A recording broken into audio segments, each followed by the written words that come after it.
खबर number 1 September रे तृतीय लहर अक्टोबर रे पिक को आसिप आकलन अनुसार सेप्टेम्बर रे महामारी तृतीय लहर आसिप अक्टोबर रे पिक को आसिप एथरे विशेषकर शिशु मैंने आक्रांत होई पारंती 123 पिला आक्रांत होई पारंती बोली आकलन करा जायछे। एने सूचना देखते स्वास्थ्य निर्देशक विजय महापात्र। स्वास्थ्य निर्देशक अनुसार कोरोनार द्वितीय लहर 64 दिन में पिक को आसाला। जदि तृतीय लहर आसूसी ताहले एहार पिक पीरियड पर आमको अपेक्षा करने पड़ो। मात्र आम एवं द्वितीय लहर में रहीछु शिशु मान सबु व्यवस्था करूँ। सबु कोविड हस्पिटाल शिशु मान स्वतंत्र प्रावधान कराଯାଇଛି। शिशु भवन सेंट्रल ऑफ एक्सलेंसी कराଯାଉଛି। शिशु मानकर सिवियरिटी बेसी नहीं तथापि तीक्ष्ण नजर रखाଯାଇଛି। शिशु मानकर दैनिक संक्रमण हार को एनालाइज कराଯାଉଛି। गत 3 दिन भितर केही वेंटिलेटर को जाई नाहंती। बहुत कम शिशु को ऑक्सीजन दरकार हेउथला बोली स्वास्थ्य निर्देशक कहिसंती। खबर नंबर 2 6 मासर 4टी सेमिस्टर परीक्षा दियो एपरी निष्पत्ति विरोध में करछिले आईन छात्र छात्री। रास्ता कोल्हाइले आईन छात्र छात्री। 1.5 वर्ष होला विश्वविद्यालय कर्तृपक्ष किछि कहु नथिबा बेले एबे कहउछंती 6 मासरे 4टी सेमिस्टर परीक्षा दियो जा संपूर्ण असंभव बोली कहउछंती शताधिक आईन छात्र छात्री। एपरी निष्पत्ति को विरोध करी उत्कल विश्वविद्यालय मुख्य फाटक सामने विक्षोभ करिसंती आईन छात्र छात्री। उत्कल विश्वविद्यालय अधीन में आसुथिबा university law college, capital law college, MS law college एवं दि लॉ कॉलेज ऑफ छात्र छात्री माने विक्षोभ रे शामिल होइछंती। तरपरिया भाव 6 मासरे 4टी सेमिस्टर ऑफलाइन करने बदल में निष्पत्ति विरोध में विक्षोभ करुछंती छात्र छात्री। यह बार काउंसिल नियमर विरोधाचरण करुछि बोली अभियोग करिछंती छात्र छात्री। शिक्षार्थी 7, 8, 9, 10 सेमिस्टर आईन मोड्रे करने कुलपति उद्देश्य दाबीपत्र प्रदान कराଯାଇଛି। खबर नंबर 3 परी मामलार हाइकोर्ट जावाक कहिले सुप्रीम कोर्ट। नयागढ़ परी हत्याकारी को उचित दंड देवाई मामलार सीबीआई तदंत करने को सुप्रीमकोर्टर द्वारस्थ होते परिवार लोके। कोर्ट मामला को विचार कर हाइकोर्ट जावाक परामर्श देते। हाइकोर्टर आवेदन करने को परीर बापा मां को सुप्रीमकोर्ट कहते। नयागढ़ कुनिझ परी हत्या मामलार सीबीआई तदंत दाबी सुप्रीमकोर्टर आवेदन करते परीर मां। प्रथम रिट और स्पेशल लिव पिटिशन जरिए आवेदन करा। पूर्व शुणाणी समय खंडपीठ परी परिवार पक्षर मामलार परिचालना करुवा आईनजीवी को तलकोट अर्थात ओडिशा हाइकोर्ट देथिबा ऑर्डर कॉपी कोर्टों निकट में रखा कहते। नयागढ़ कुनिझ परी गाँ दाण्डर खेलुवा बेले निखोज हो जाता। परिवार लोके चारिआडे खोजिते पाई नथिले। पर एने थाना अभियोग करथिले। मात्र पुलिस पिला को खोजिबा बदल में नाना निर्यातन देइथिला। खबर नंबर 4 परदा हटुनी कहानीर मुख्य चरित्र पाखी। जो झील को पुलिस छाड़ी देथिला सेठु थोरिला क्राइम ब्रांच। सन्देह घर को आउ किछि लोक मध्य आसिले। सेमानकु माराथन जरा भी हला। आगरु अभियुक्त थई जरा होइथिबा व्यक्ति को मध्य छाड़ीनी क्राइम ब्रांच। तदंतर एमिति 8 दिन बीती जाइथिले क्राइम ब्रांच हाथ खाली। बहुचर्चित पारालाखेमुंटी एसएफ सौम्यरंजन महापात्र रहस्यजनक मृत्यु उपरू हटिनी परदा। यह हाई प्रोफाइल मृत्यु मामलार क्राइम ब्रांच पाखापाखि 14 जन को जेरा कर बेले एवं केवल विद्याभारती बाकी अच्छा।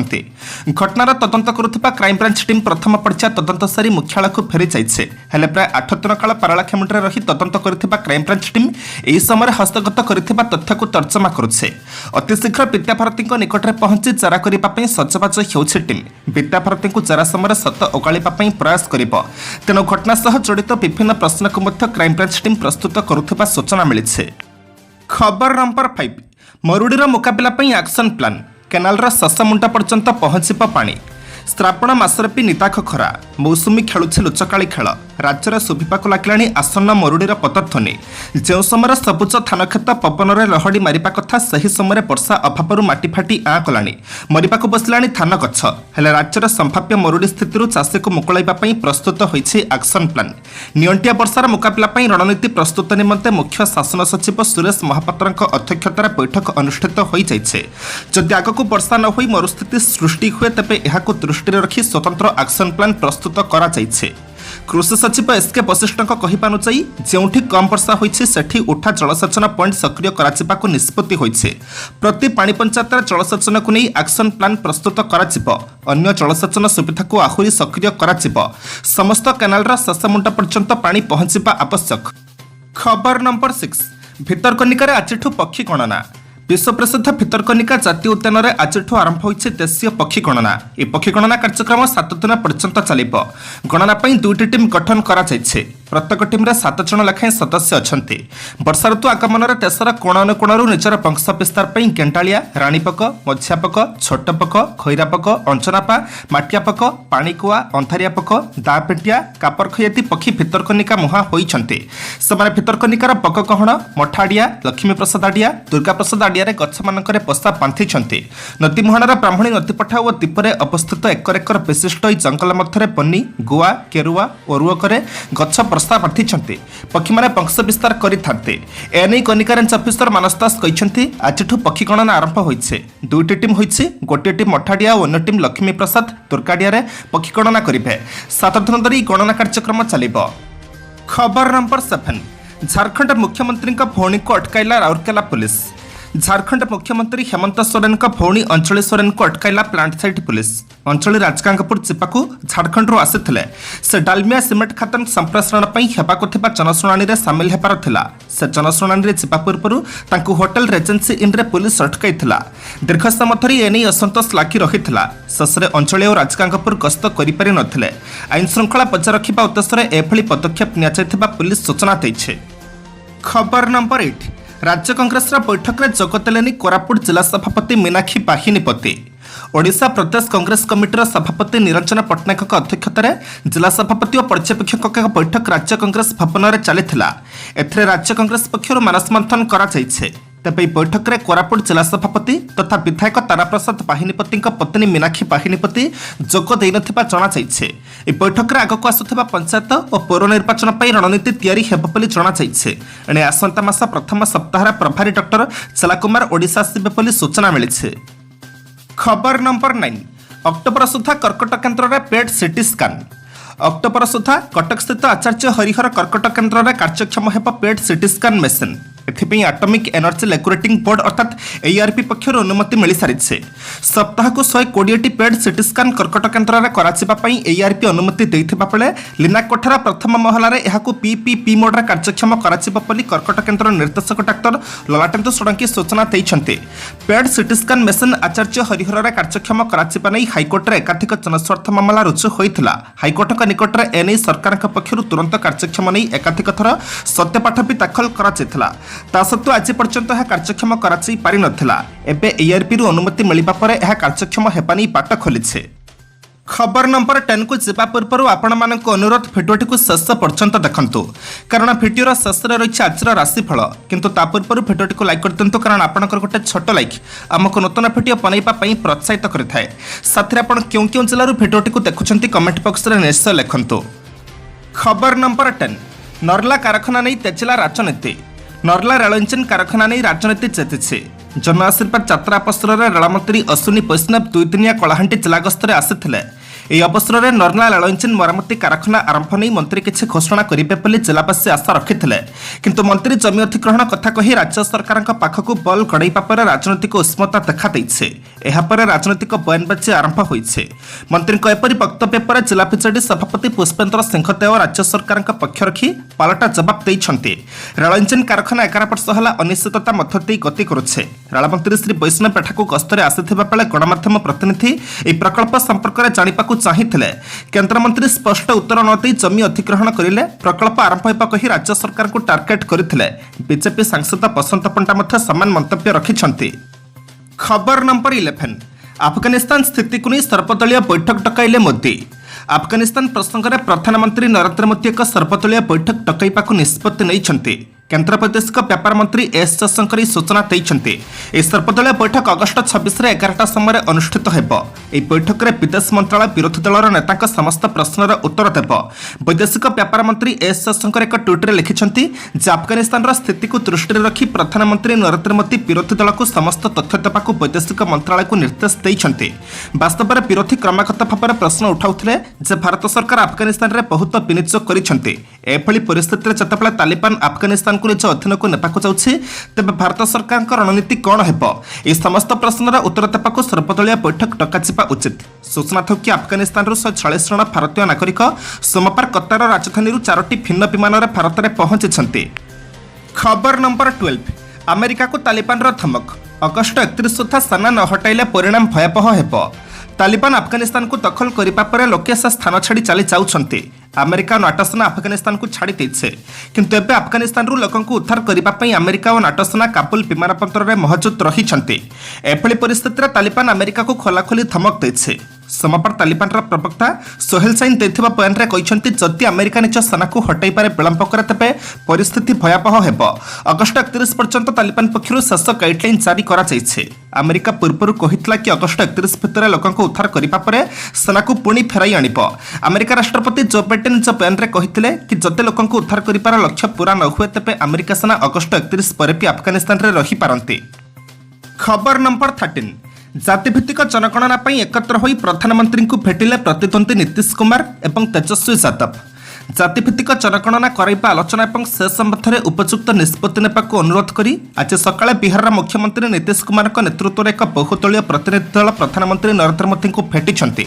ए प्रतिनिधि दल थे आरजेडी मुख्य तथा विरोधी दलर नेता तेजस्वी यादव, बीजेपी जनग्राम, कांग्रेस अजित शर्मा और पूर्वतन मुख्यमंत्री तथा हिंदुस्तानी आवाम मोर्चार अध्यक्ष जीतनराम पांछे। गणमाध्यम रिपोर्ट अनुसार नीतीश कुमार कहते ए बाबद में बिहार और समग्र देशवासी समान मतपोषण करुछंती। आम गुहारी शुणिथिबारु प्रधानमंत्री निकटरे आम कृतज्ञ। एवं निष्पत्ति तांको हाथ में। तेजस्वी यादव कहते केवल राज्य नुहे समग्र देश जातिभित्तिक जनगणना लगी आज आम प्रधानमंत्री नरेंद्र मोदी को भेटिलु। एवं आम संक्रांत निष्पत्ति को अपेक्षा करिछु। खबर नंबर 14 मु तालिबान को ग्रहण करिछे किंतु तांको सह सामिल हेबी नाही। पूर्वतन राष्ट्रपति अशरफ गनी का भाई हसमत गनी। अफगानिस्तान को तालिबान दखल को नेपा परे मु सेमान को ग्रहण करिछि सत किंतु मु केबे भी तालिबान सह सामिल हेबी नाही। जातीय गणमाध्यम को साक्षात्कार देई एभली कहिसंती अफगानिस्तान रा पूर्वतन राष्ट्रपति अशरफ गनी का भाई हसमत गनी अहमद जाई। रक्तपातरू रक्षा पाइबा पई तालिबान को से ग्रहण करिथिबा स्पष्ट करिसंती। जातीय गणमाध्यम को साक्षात्कार देई से कहिसंती जे मु तालिबान शासन को ग्रहण करिछे किंतु एहार अंश हेबी नाही। अफगानिस्तान रे परिस्थिति असह्य। आमे एक सुविधाजनक भूमिका ग्रहण करि परिबा एवं एथिपई समस्त पक्षों को एकत्र कार्य करिबाकू पड़िबो। मु तालिबान को अनुरोध करिछि जे हेकमाटियर एवं करचई परि लोकन को एथिरे अंतर्भुक्त कराजिबा उचित नुहे कारण सेमाने ही देश को नष्ट करिसंती। खबर नंबर 15 जम्मूर अर्निया सेक्टर में ड्रोन उपर को गुली चलाइला बीएसएफ। सोमवार पड़ी सकाळु जम्मू जिलार अर्निया सेक्टर अंतर्गत भारत पाकिस्तान आंतर्जातिक सीमांत अंचल में गोटाए उड़ंता वस्तु पर सीमा सुरक्षा बल अर्थात बीएसएफ गुली चलाइছে। बीएसएफ जड़े मुखपात्र कहते आज सकाळ प्राय 5:30 आईबी निकटवर्ती अर्निया सेक्टर में फरवार्ड जपान मैंने आकाश में दपदप होता लाल और हलदिया रंगर आलोक देखिते। उक्त उड़ंता वस्तु को लक्ष्य कर आम जपान तुरंत 25 राउंड एलएमजी चलाई पारू ताहा अधिक उच्चक उठी जाई पाकिस्तान पटक उड़ीगला। पुलिस सहायतार से अंचल में तलाश चली। बीएसएफ डीआईजी एसपीएस स्थान्तु कहते निरापत्ता बल संपृक्त अंचल तलाश करुछंती किंतु एपर्यंत किछि मिले नाही। सूचनायोग्य जुलाई 24 तारिख दिन जम्मू और काश्मीर पुलिस घोषणा करथिला कि अखनूर सेक्टर अंतर्गत कांचक अंचल में 5 किलो विस्फोरक बोही नहीं जाउथबा गोटिए पाकिस्तानी ड्रोन को समाने गुली मारी खसाई जाइछंती। खबर नंबर 16 भारतीय हॉकी खेलाड़ी नामानुसार 10टी सरकारी स्कूल पुनः नामकरण कला पंजाब। टोकियो ओलंपिक क्रीडा कांस्य पदक विजयी होता भारतीय हॉकी खेलाड़ी नामानुसार पंजाब प्राय 10टी सरकारी स्कूल पुनः नामकरण करिছে। पंजाब स्कूल शिक्षा मंत्री विजय इंदर सिंह कहते भारतीय पुरुष हॉकी दल केतेक पंजाबी खेलाड़ी नामानुसार राज्य सरकारी स्कूल गुड़िकर पुनः नामकरण होगा प्रस्ताव को मुख्यमंत्री अमरिंदर सिंह अनुमोदन करिसेंती। राज्य शिक्षा मंत्री कहते हॉकी दलर अधिनायक मनप्रीत सिंह नामानुसार जलंधर अंतर्गत Mithapur government senior secondary school को पुनः नामित कराଯାଇଛି। संप्रति से स्कूल नाम है Olympian Manpreet Singh government senior secondary school. खबर नंबर 17 पंजरसिन सेना आक्रमण में 300 तालिबानी निहत। आत्मसमर्पण नकरिबा चित्रे अटल पंचशीर नेता अहमद मासूद। पंचशीर आड़ को अग्रसर होता तालिबान उपर बगलान निकट में अतर्कित आक्रमण होबार 300 तालिबान आतंकवादी निहत होइछंती। अन्य किसी आतंकवादी को बंदी कराइथिबा बीबीसी प्रकाश करिছে। अन्यपटे तालिबान धमक पर भी आत्मसमर्पण करने को रोकठोक मना करिसेंती पंचशीर थिबा अफगानिस्तान पूर्वतन उपराष्ट्रपति अमरुल्ला सालेह और सेठिकार नेता अहमद मासूद। सूचना मुताबक तालिबान विरोधी सेना अफगानिस्तान उत्तर थिबा पकलान और पंचशीर तालिबान को तड़िबा को समर्थ होइछंती। एही सेना पुले हिसार देहसला और बानुचिला को निज अख्तियार रखिथिले। गत शुक्रवार तालिबान बानुचिला को पुणी कब्जा करिबा परे अन्य दुईटी जिला को कब्जा करिबा को प्रस्तुत हेउछे। हेले तालिबान रही योजना सफल हेब नाही बोली चेताई दैछंती अमरुल्ला। खबर नंबर 18 राहुल गांधी को पुलासंठ सह तुलना करी विवाद केंद्र मंत्री। निकटରେ କେନ୍ଦ୍ର କ୍ୟାବିନେଟ୍ରେ ଯୋଗ ଦେଇଥିବା ରାଓ ସାହେବ ଟାନପେ ପୂର୍ବତନ କଂଗ୍ରେସ ସଭାପତି ରାହୁଲ ଗାନ୍ଧୀଙ୍କୁ ବୁଲା ଷଣ୍ଢ ସହିତ ତୁଳନା କରି ଏକ ନୂଆ ବିବାଦ ସୃଷ୍ଟି କରିଛନ୍ତି। ଜନ ଆଶୀର୍ବାଦ ଯାତ୍ରାରେ ଯାଇଥିବା ଟାନପେ କହିଛନ୍ତି ଯେ ରାହୁଲ ଗାନ୍ଧୀ କୌଣସି କାମରେ ଆସିପାରିବେ ନାହିଁ। ଟାନପେଙ୍କ ବିବାଦୀୟ ଭାଷଣକୁ ଅଭଦ୍ରାମୀ ବୋଲି ବର୍ଣ୍ଣନା କରି କଂଗ୍ରେସ ଦଳ ତାଙ୍କୁ କେନ୍ଦ୍ର କ୍ୟାବିନେଟ୍ରୁ ହଟାଇବାକୁ ଦାବି କରିଛି। ମହାରାଷ୍ଟ୍ରର ଜାଲନା ଜିଲ୍ଲାରେ ଏକ ସାଧାରଣ ସଭାକୁ ସମ୍ବୋଧିତ କରିବା ବେଳେ ଟାନପେ ବିବାଦୀୟ ମନ୍ତବ୍ୟ ଦେଇଛନ୍ତି। ମରାଠୀରେ ଭାଷଣ ଦେଇ ସେ କହିଛନ୍ତି ଯେ ରାହୁଲ ଗାନ୍ଧୀ କାହାରି ପାଇଁ କୌଣସି ଲାଭ କରିପାରିବେ ନାହିଁ। ସେ କାହାର କାମରେ ଆସିପାରିବେ ନାହିଁ। ସେ କହିଛନ୍ତି ଯେ ସେ ଭଗବାନଙ୍କୁ ଉତ୍ସର୍ଗୀକୃତ ଷଣ୍ଢ ପରି ସେ ସବୁଆଡ଼େ ବୁଲନ୍ତି କିନ୍ତୁ କାହାର କାମରେ ଆସିପାରିବେ ନାହିଁ। ଖବର ନମ୍ବର 19 ପାଞ୍ଚ ଦିନ ଓଡ଼ିଶା ଗସ୍ତରେ ଆସୁଛନ୍ତି ଆର୍ଏସ୍ଏସ୍ ମୁଖ୍ୟ ମୋହନ ଭାଗବତ। ରାଷ୍ଟ୍ରୀୟ ସ୍ୱୟଂସେବକ ସଂଘ ଅର୍ଥାତ୍ ଆର୍ଏସ୍ଏସ୍ର ସର ସଂଘଚାଳକ ଡକ୍ଟର ମୋହନ ଭାଗବତ ପାଞ୍ଚ ଦିନିଆ ଓଡ଼ିଶା ଗସ୍ତରେ ଆସୁଛନ୍ତି। 24 ତାରିଖ ଅର୍ଥାତ୍ ଆଜି ରାତିରେ ସେ ଭୁବନେଶ୍ୱରରେ ପହଞ୍ଚିବେ। ପାଞ୍ଚ ଦିନିଆ ଗସ୍ତ ସାରି ସେ ଅଗଷ୍ଟ 29 ତାରିଖରେ ଓଡ଼ିଶାରୁ ପ୍ରତ୍ୟାବର୍ତ୍ତନ କରିବେ ବୋଲି ସଂଘର ଓଡ଼ିଶା ପୂର୍ବ ପ୍ରାନ୍ତର ପ୍ରାନ୍ତ ପ୍ରଚାର ପ୍ରମୁଖ ରବିନାରାୟଣ ପଣ୍ଡା ପ୍ରକାଶ କରିଛନ୍ତି। ଶ୍ରୀ ପଣ୍ଡାଙ୍କ କହିବାନୁସାରେ ଡକ୍ଟର ଭାଗବତ ଓଡ଼ିଶାର ବିଶିଷ୍ଟ ବ୍ୟକ୍ତିମାନଙ୍କୁ ସାକ୍ଷାତ କରିବେ। ଅଗଷ୍ଟ 26 ତାରିଖରେ ପୁରୀ ଯାଇ ମହାପ୍ରଭୁ ଶ୍ରୀ ଜଗନ୍ନାଥଙ୍କ ଦର୍ଶନ କରିବେ। ପରେ ସେ ଗୋବର୍ଦ୍ଧନ ପୀଠର ପୂଜ୍ୟ ଶଙ୍କରାଚାର୍ଯ୍ୟ ସ୍ୱାମୀ ନିଶ୍ଚଳାନନ୍ଦ ସରସ୍ୱତୀଙ୍କୁ ଭେଟିବାର କାର୍ଯ୍ୟକ୍ରମ ରହିଛି। ଏହାପରେ ସଂଘର ବିଭିନ୍ନ ବୈଠକରେ ଯୋଗ ଦେବେ। ବୈଠକରେ ସାଧାରଣତଃ ସାଂଗଠନିକ ବିଷୟ ଉପରେ ଧ୍ୟାନ ଦିଆଯିବ। ଏଥିସହିତ କରୋନା ସଂକ୍ରମଣରେ ପୀଡ଼ିତ ଲୋକଙ୍କୁ ସାହାଯ୍ୟ କରିବା ପାଇଁ ସ୍ୱୟଂସେବକମାନଙ୍କ ଦ୍ୱାରା କରାଯାଇଥିବା ରାଜ୍ୟବ୍ୟାପୀ ସେବା କାର୍ଯ୍ୟର ସମୀକ୍ଷା କରାଯିବ। ଖବର ନମ୍ବର 20 ଜାଲିଆତି କରି ବନ୍ଧା ହେଲେ ତହସିଲଦାର। ଜାଲିଆତି କରି ରାଜ୍ୟ ସରକାରଙ୍କ ବସୁନ୍ଧରା ଜମି ଯୋଜନା ଜମି ଜାଲିଆତି ମାମଲାରେ ତହସିଲଦାର ଗିରଫ। ଜଣେ ତହସିଲଦାର ଓ 4 ଜଣ ଆର୍ଆଇଙ୍କୁ ଗିରଫ କରିଛି ଭିଜିଲାନ୍ସ। କୁଜଙ୍ଗର ପୂର୍ବତନ ତହସିଲଦାର ରମେଶ ଚନ୍ଦ୍ର ପଣ୍ଡା ଗିରଫ କରାଯାଇଛି। ତହସିଲଦାର ଓ 4 ଜଣ ଆର୍ଆଇଙ୍କୁ ଗିରଫ କରିଛି ଭିଜିଲାନ୍ସ। ରାଜ୍ୟ ସରକାରଙ୍କ ବସୁନ୍ଧରା ଜମି ଜାଲିଆତି ମାମଲାରେ ଭିଜିଲାନ୍ସ ସହ ଅଧିକାରୀଙ୍କ 9ଟି ଘରେ ଚଢ଼ଉ କରିଛି କଟକ ଭିଜିଲାନ୍ସ ଟିମ୍। ଏହି ଚଢ଼ଉ ଏକସଙ୍ଗେ ଭୁବନେଶ୍ୱର, କଟକ, ଭଦ୍ରକ, ଜଗତସିଂହପୁରରେ ଚାଲିଛି। ଜଗତସିଂହପୁର ଜିଲ୍ଲା କୁଜଙ୍ଗରେ ବସୁନ୍ଧରା ଯୋଜନାରେ ଜମି ଜାଲିଆତି ହୋଇଥିବା ଅଭିଯୋଗ ହୋଇଥିଲା। ଏହାପରେ ଆକ୍ସନକୁ ଆସିଥିଲା କଟକ ଭିଜିଲାନ୍ସ ସେଲ୍। ଆଜି ଅଚାନକ ଭିଜିଲାନ୍ସ ଟିମ୍ 9ଟି ସ୍ଥାନରେ ଚଢ଼ଉ କରିଛି। କୁଜଙ୍ଗର ପୂର୍ବତନ ତହସିଲଦାର ତଥା ବର୍ତ୍ତମାନ ଭଦ୍ରକ ଜିଲ୍ଲା ତିହିଡି ତହସିଲଦାର ରମେଶ ଚନ୍ଦ୍ର ପଣ୍ଡାଙ୍କ ଘର ଓ ଅଫିସ୍ ରେଡ୍ ହୋଇଛି। ଏହାଛଡ଼ା ଜଗତସିଂହପୁର ଅବସରପ୍ରାପ୍ତ ଉପଜିଲ୍ଲାପାଳ ମହେନ୍ଦ୍ର ପ୍ରଧାନ ମହାନ୍ତି, କୁଜଙ୍ଗ ତହସିଲ ଅଧୀନସ୍ଥ ଖମାଣୀ ସର୍କଲର ପୂର୍ବତନ ଆର୍ଆଇ ସନ୍ତୋଷ ମଲ୍ଲିକ, ପାରାଦୀପଗଡ଼ର ତତ୍କାଳୀନ ଆର୍ଆଇ ନରେନ୍ଦ୍ର ଲେଙ୍କା, ଜୁଆଙ୍ଗ ଆର୍ଆଇ ସୁଭାଷ ଚନ୍ଦ୍ର ଦାସ ଓ ପାଣ୍ଡୁଆ ସର୍କଲର ତତ୍କାଳୀନ ଆର୍ଆଇ ଜ୍ୟୋତିଭୂଷଣ ବାରିକଙ୍କ ଘର ସମେତ 9ଟି ସ୍ଥାନରେ ଏକକାଳୀନ ଚଢ଼ଉ ଚାଲିଛି। ଆଜି ଅଗଷ୍ଟ ମାସ 24 ତାରିଖ ମଙ୍ଗଳବାର। ଏବେ ଆମେ ଜାଣିବା 12ଟି ରାଶିର ସମ୍ପୂର୍ଣ୍ଣ ରାଶିଫଳ। ରାଶି ନମ୍ବର 1 ମେଷ। ଆଜିର ଗୁରୁଚାନ୍ଦ୍ରୀ ଯୋଗ ପ୍ରଭାବରେ ଅର୍ଥ ଓ ସମ୍ମାନ ପାଇବେ। ସତର୍କତା ଅଭାବରୁ ଧନହାନି ସୂଚନା ରହିଛି। ବିଜାତୀୟ ବ୍ୟକ୍ତିର ଶତ୍ରୁତା ହେତୁ କର୍ମକ୍ଷେତ୍ରରେ କୌଣସି କାମ ଶୃଙ୍ଖଳିତ ହୋଇପାରିବ ନାହିଁ। ଅବଶ୍ୟ ଆଜିର ବ୍ୟବସାୟିକ କ୍ଷେତ୍ର, କଳା, ସାହିତ୍ୟ, ପ୍ରଶାସନିକ କ୍ଷେତ୍ର, ଗବେଷଣା ଅନୁସନ୍ଧାନ ଆଦି କାର୍ଯ୍ୟରେ ପ୍ରତିଷ୍ଠା ଅର୍ଜନ କରିବେ। ରାଶି ନମ୍ବର 2 ବୃଷ। ବୁଧାଦିତ୍ୟ ଯୋଗର ଫଳ ପ୍ରଭାବରେ ପରିବାର, କର୍ମକ୍ଷେତ୍ର ଏବଂ ସମାଜରେ କୃତି ଓ କୃତିତ୍ୱ କାରଣରୁ ପ୍ରଶଂସିତ ହେବେ। ଆରାଧନା ନକ୍ଷତ୍ର ପାଇଁ ସବୁକିଛି ଠିକ୍ଠାକ୍ ଚାଲିଥିଲେ ମଧ୍ୟ ଫଳ ମିଳିବ ଓଲଟା। ଯାହାକୁ ନିଜର ଭାବି ଗୋପନୀୟ କଥା କହିବେ ସେ ହିଁ ଶେଷରେ ଦାଉ ସାଧିବ। ଆର୍ଥିକ ସମସ୍ୟା, ପାରିବାରିକ ଦ୍ୱନ୍ଦ୍ୱ ଦୂରୀଭୂତ ହେବ। ରାଶି ନମ୍ବର 3 ମିଥୁନ। ତୃତୀୟସ୍ଥ ବୁଧ ହେତୁ ପାରିବାରିକ ସମସ୍ୟା ହିଁ ଆଜିର ମୁଖ୍ୟ ଦୁଶ୍ଚିନ୍ତାର କାରଣ ହେବ। ଏହା ସାଙ୍ଗକୁ ଦେହ ଭଲ ନ ଲାଗିବା କାରଣରୁ ମଧ୍ୟ ନିରୁତ୍ସାହିତ ରହିପାରନ୍ତି। ନିଜ ନିଜର ସ୍ୱାର୍ଥ ସାଧନ ସକାଶେ ବନ୍ଧୁମାନେ ଆପଣଙ୍କ ଉପରୁ ନଜର ହଟାଇବେ। ସରକାରୀ କ୍ଷେତ୍ରରୁ ଆଦେଶ ପାଇ ଦୂରଯାତ୍ରା କରିବାକୁ ପଡ଼ିପାରେ। ରାଶି ନମ୍ବର 4 କର୍କଟ। କର୍ମାଧିପ ନିଚସ୍ଥ ହେତୁ ଯାହା କରୁଛନ୍ତି ଭାବିଚିନ୍ତି କରିବା ଭଲ ହେବ, ନହେଲେ ଅସୁବିଧାର ସମ୍ମୁଖୀନ ହେବାକୁ ପଡ଼ିପାରେ। ପ୍ରତ୍ୟେକ କ୍ଷେତ୍ରରେ ଅଜଣାଶୁଣା ବ୍ୟକ୍ତିଙ୍କଠାରୁ ଦୂରେଇ ରହିବା ଭଲ। ଅଶ୍ଳେଷ ନକ୍ଷତ୍ରର ଆର୍ଥିକ ଅବସ୍ଥା ଭଲ ନହେଲେ ମଧ୍ୟ ମନ୍ଦ ହେବ ନାହିଁ। ଯାନବାହନ ଚାଳନାରେ ସତର୍କତା ଅବଲମ୍ବନ କରିବା ଭଲ ହେବ। ରାଶି ନମ୍ବର 5 ସିଂହ। ରାଶାଧିପତିଙ୍କ ସୁପ୍ରଭାବରୁ ଯେମିତି ଚିନ୍ତା କରୁଛନ୍ତି ସେମିତି କରିଚାଲନ୍ତୁ, କିଛି ଅସୁବିଧା ହେବ ନାହିଁ। ସ୍ୱାସ୍ଥ୍ୟ ସମସ୍ୟା ନିୟନ୍ତ୍ରଣରେ ରହିବାରୁ ମନୋବଳ ବୃଦ୍ଧି ପାଇବ। ଭାଙ୍ଗି ପଡ଼ିଥିବା ବନ୍ଧୁ ସମ୍ପର୍କ ଆଜି ଯୋଡ଼ି ହୋଇଯିବା ସମ୍ଭାବନା ରହିଛି। ଶତ୍ରୁତା କରୁଥିବା ବ୍ୟକ୍ତିମାନେ ଅତୀତ ଘଟଣାକୁ କେନ୍ଦ୍ର କରି ବିବାଦ ସୃଷ୍ଟି କରିପାରନ୍ତି। ରାଶି ନମ୍ବର 6 କନ୍ୟା। ରାଶିରେ ଦୁର୍ବଳ ଶୁକ୍ର ଅବସ୍ଥାନ କରୁଥିବାରୁ ଭଲ ଚିନ୍ତା କଲେ ମଧ୍ୟ ପରିବେଶ ଓ ପରିସ୍ଥିତି ଭଲ ରହିବ ନାହିଁ। ଲୋଭନୀୟ ପ୍ରତିଶ୍ରୁତି ମାଧ୍ୟମରେ ଯାହାକୁ ନିଜ ସପକ୍ଷରେ ଆଣିବାକୁ ଚାହୁଁଛନ୍ତି ତାହା ଭଲ ହୋଇନପାରେ। ସାଂସ୍କୃତିକ, ରାଜନୈତିକ, ଆନୁଷ୍ଠାନିକ କ୍ଷେତ୍ରରେ ଲକ୍ଷ୍ୟ ହାସଲରେ ସମର୍ଥ ହେବେ। ଧନହାନି ଘଟିପାରେ। ରାଶି ନମ୍ବର 7 ତୁଳା। ଏକାଦଶସ୍ଥ କର୍ମାଧିପତି ଆପଣଙ୍କ ଆଶା ନିଶ୍ଚିତ ସଫଳତା ଲାଭ କରିବ, କିନ୍ତୁ ବନ୍ଧୁ କିମ୍ବା ସହକର୍ମୀଙ୍କର ଆଭ୍ୟନ୍ତରୀଣ ବ୍ୟାପାରରେ ମୁଣ୍ଡ ପୁରାନ୍ତୁ ନାହିଁ। ମଙ୍ଗଳଙ୍କ ଦୁର୍ବଳତା ଦାମ୍ପତ୍ୟ ଜୀବନକୁ ବିଶୃଙ୍ଖଳିତ କରିବାର ସୂଚନା ରହିଛି। ଶିଳ୍ପ, ବାଣିଜ୍ୟ, ବ୍ୟବସାୟ କ୍ଷେତ୍ରରେ ମଧ୍ୟ ନୈରାଶ୍ୟଜନକ ସ୍ଥିତି ଉପୁଜିପାରେ। ରାଶି ନମ୍ବର 8 ବିଛା। ବନ୍ଧୁ କିମ୍ବା ଆତ୍ମୀୟ ସ୍ୱଜନମାନଙ୍କ ଅନାଦର ଭାବ ଓ ବେଖାତିର କଥାରେ ମନ ଭାରାକ୍ରାନ୍ତ ରହିବ। ଅନୁରାଧା ନକ୍ଷତ୍ର ଅସଜଡ଼ା ପରିବାରକୁ ସଜାଡ଼ିବା ସକାଶେ ଯଥାସାଧ୍ୟ ଚେଷ୍ଟା କରିପାରନ୍ତି। ଦୀର୍ଘଦିନରୁ ଅଟକି ରହିଥିବା କାମଟିକୁ ହଠାତ୍ ଆରମ୍ଭ କରିବାକୁ ମନସ୍ଥ କରିବେ। ବ୍ୟବସାୟ, ବାଣିଜ୍ୟ ଏକ ପ୍ରକାର ଚଳନୀୟ ରହିବ। ରାଶି ନମ୍ବର 9 ଧନୁ। आज दिन भरी कठोर परिश्रम जनित शांति सुनिद्रा न हो पारे कर्माधिप भाग्यस्थ जो कौन नूतन कर्मारंभ परिकल्पना करें बृहस्पति दुर्बलता कारण दैहिक दुर्बलता कर्मक्षेत्र को मंथर कर हाथ को नहीं योजना परिवार पूर्ण सहयोग पाइबे। राशि नंबर 10 मकर आज यात्रा वाणिज्य चेष्टा करुवा कार्य प्रवृत्ति संतोषजनक फल पाइबे तथापि मंगल कुप्रभाव यांत्रिक त्रुटिजनित समस्या द्विगुणित हो पारे। दीर्घ दिन बक्यार्थ बंधु सहायता राशि प्राप्त हो कला साहित्य क्रीड़ा संगीत चलचित्र आदि क्षेत्र में समस्या हटिଯିब। राशि नंबर 11 कुंभ केतु कुप्रभाव आज कामगुड़िक बहुत विलंबित समय संपन्न हो अन्य निकटर साहाय्य आशा निरर्थक हो पारे। शिल्प वाणिज्य व्यवसाय और परिवहन क्षेत्र में समस्या दूरीभूत हो स्वास्थ्य उन्नति परिलक्षित होगा कारण सामूहिक आश्वस्ति लाभ करेंगे। राशि नंबर 12 मीन आज ग्रह स्थिति आपको प्रत्येक क्षेत्र में त्वरित निष्पत्ति नेबार सहायक हो शत्रु मैंने मित्र भली आचरण करने सांग को आत्मीय मैंने पाखी आसवे कौन आनुष्ठानिक उत्सव आरंभ निमंते प्रस्तुति आरंभ करें प्रत्येक क्षेत्र में धैर्यहरा न हो कार्य कले उपकृत हेबे।